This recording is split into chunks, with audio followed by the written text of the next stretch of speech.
this is the job for today. This gutter here, the owner wants that downpipe moved and put to that side there. You'll see there's the soak well down there. So the plan for it is I'm going to replace that entire length of gutter because they want a square downpipe down there, and on top of it they want that downpipe removed and taken around to the other side and a square downpipe put on as well. So what I'm going to do, because I have a quarter round gutter, it may not be an exact match, I'm not sure of the make on this, so I'm going to take that gutter off and I'm going to use that gutter there because I know it's the exact same gutter, and I will use it on the corner there. I'll use that mitre to cut the new mitre. So that'll be similar to one of the videos I did where you use the existing mitre to trace and cut your new mitre. So I'll leave that in the link below if you want to learn how to do it.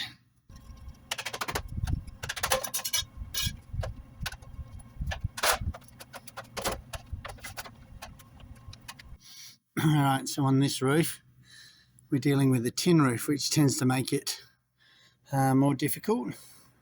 It's just harder to access. So we'll just start, we're just going to undo the screws so we can get at the gutter, and then we're just going to roll it off and roll it on like I showed you in other videos. And look, I'll put the link in the description if you're wondering how that's all done.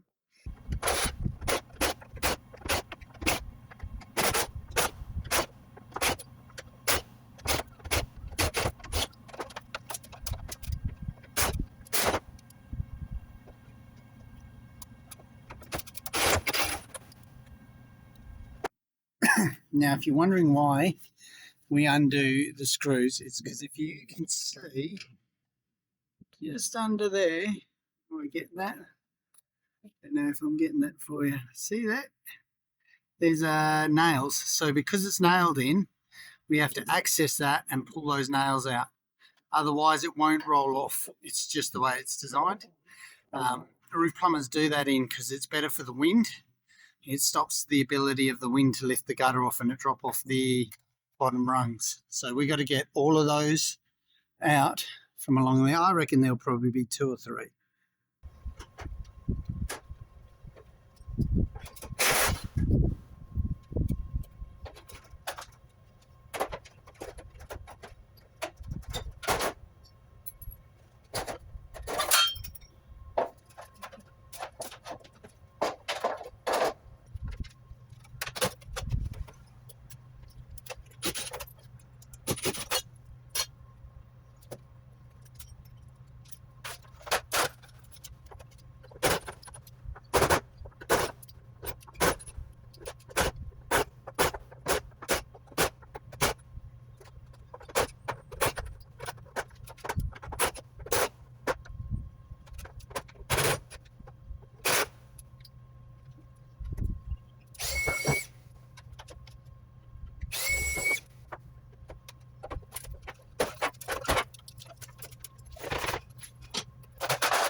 Okay. Now the reason I am reusing the old gutter and not necessarily just using the new one is because this is what's called quarter round gutter. So you can see if you kept going for a circle and you cut it in half, it's and then half again, it becomes a quarter round. So that's where the general name comes from. But they vary from manufacturer to manufacturer. So the theory behind that, of course, is because I'm tying into the original mitre, I'm going to use the exact same gutter. This is slightly different. It does change the mitre. It doesn't get it wrong. So that's going to put it. And I'm just going to come over the end because I know that ends up right. It's a little hard to mark actually. I'm just going to go. as a general rule, nothing changes, same as making any other stopping. We're going to leave a section on the bottom, there's a little flat bit across the bottom. I'm not cutting that, so I'm going to cut the side, which is this bit here. The back, sorry. I'm cutting the back.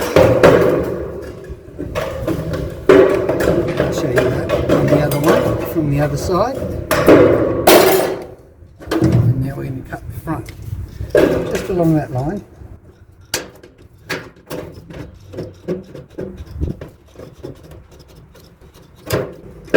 End it out. Now I've cut to the flat, but I haven't cut past it, you can see. Because now, when I flip him over and bend him up, I can mark that exactly and exactly, and there's my template. So I'm going to put a little tag on there, like so. So I've got something to drill into, and cut down there, fold it back up, put it together, and that's your stop end.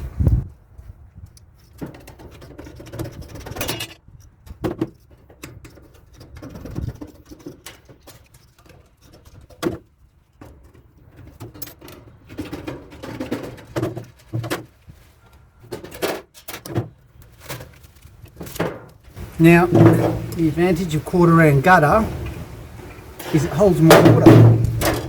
That's basically the big advantage. It actually holds more water than the normal gutter. And because this is a steep roof, you get the benefits of both. It still covers the fronts. You can see there, just bending it down.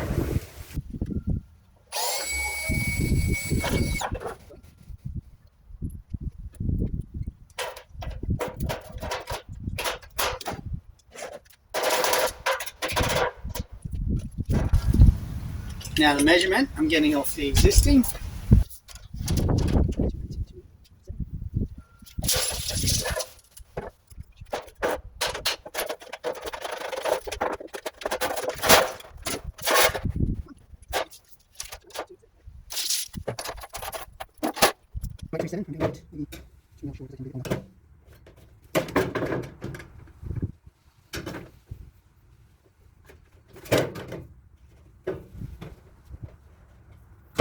And now I'm just doing the same again.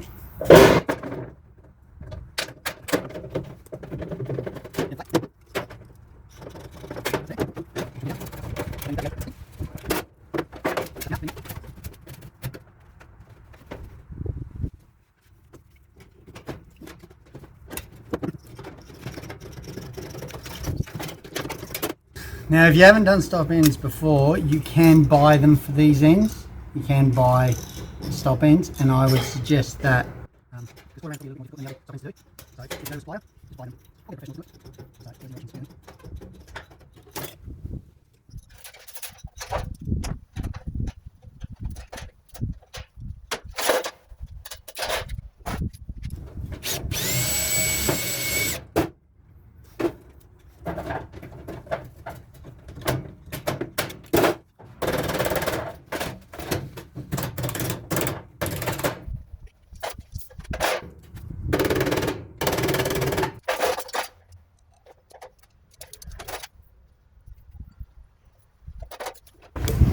okay, so there you have it.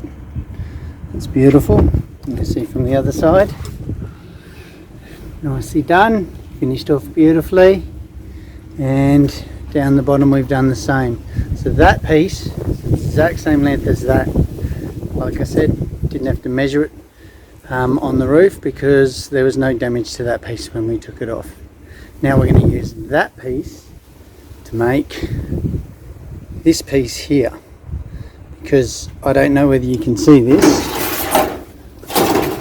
just a little bit of a look. If you have a look at that top lip, squarer, it's a little bit slightly different shaped to that one there.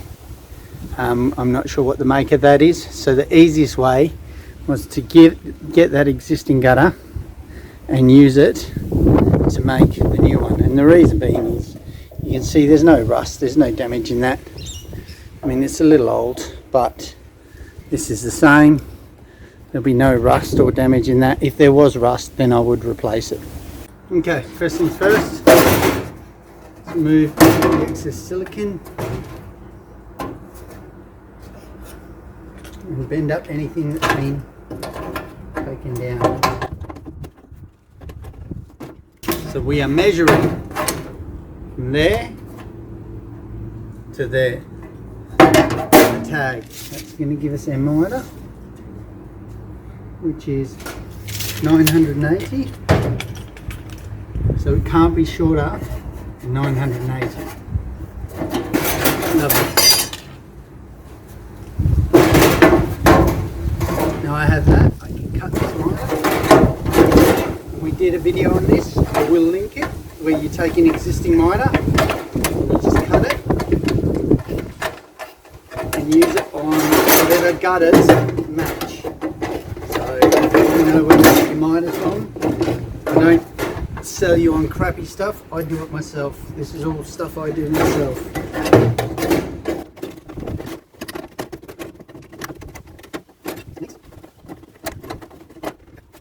Beautiful. So we're getting there. Now we're going to cut that lip off. Alright, and that's going to give us that miter. Perfect.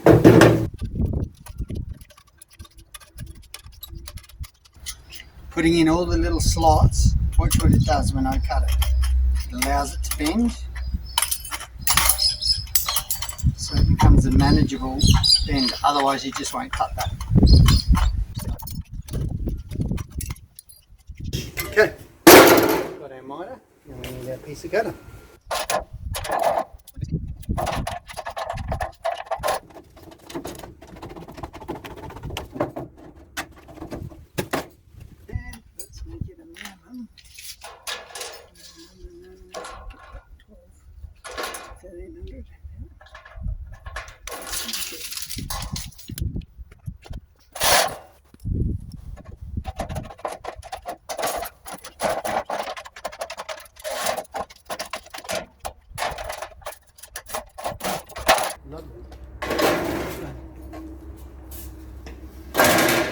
We're looking at 980.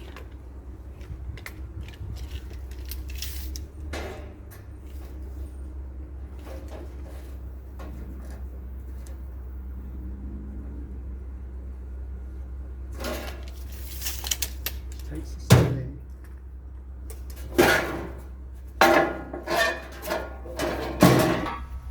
Now here's a little trick for you. If you're making a miter, because you've got to get your pencil in there, just make that slit a little bit bigger.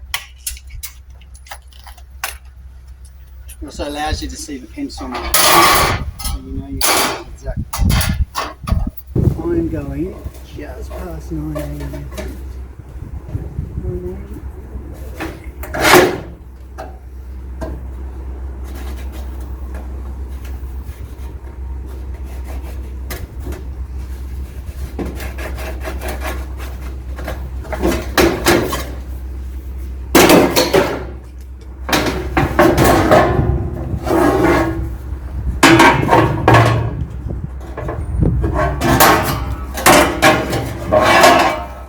See, it's marked it perfectly.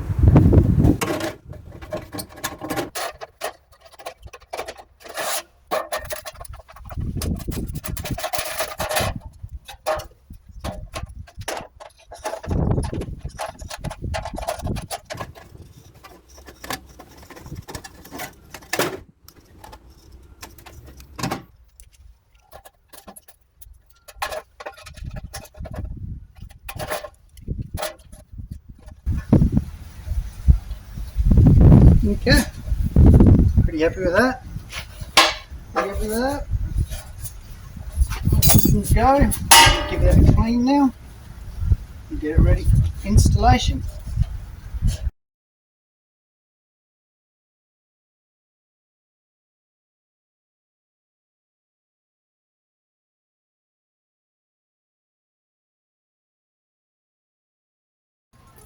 Alright, now all we're doing getting everything ready. We're going to prep that miter and that slip joint. So we're going to get rid of all the silicon and have it back to just the colour bond or the bare metal, so it's ready to be sealed. So when it seals, it sticks well.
Alright, so there you see it.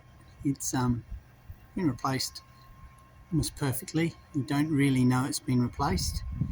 The reason I did that is much cleaner, much nicer than trying to patch a round hole.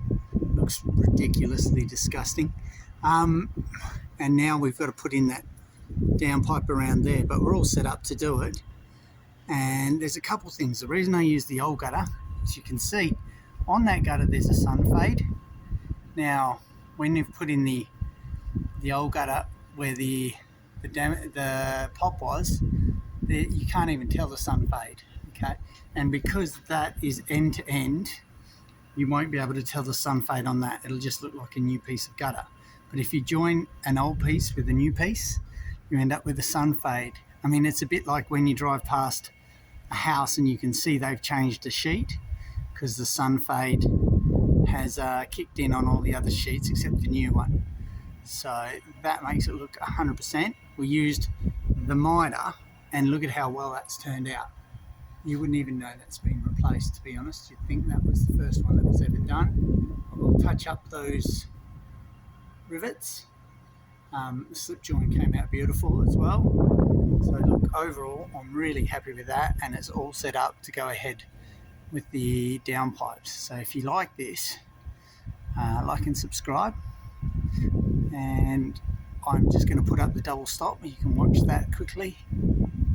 That's pretty simple, but it just goes to show if you're just fixing things rather than replacing rusty gutters, use a bit of initiative and be aware of sun fade, but also the types of gutter, because those two gutters won't match. By eye you won't really be able to tell, but if I was trying to use the new gutter in there, I would have had an awful time with the miner.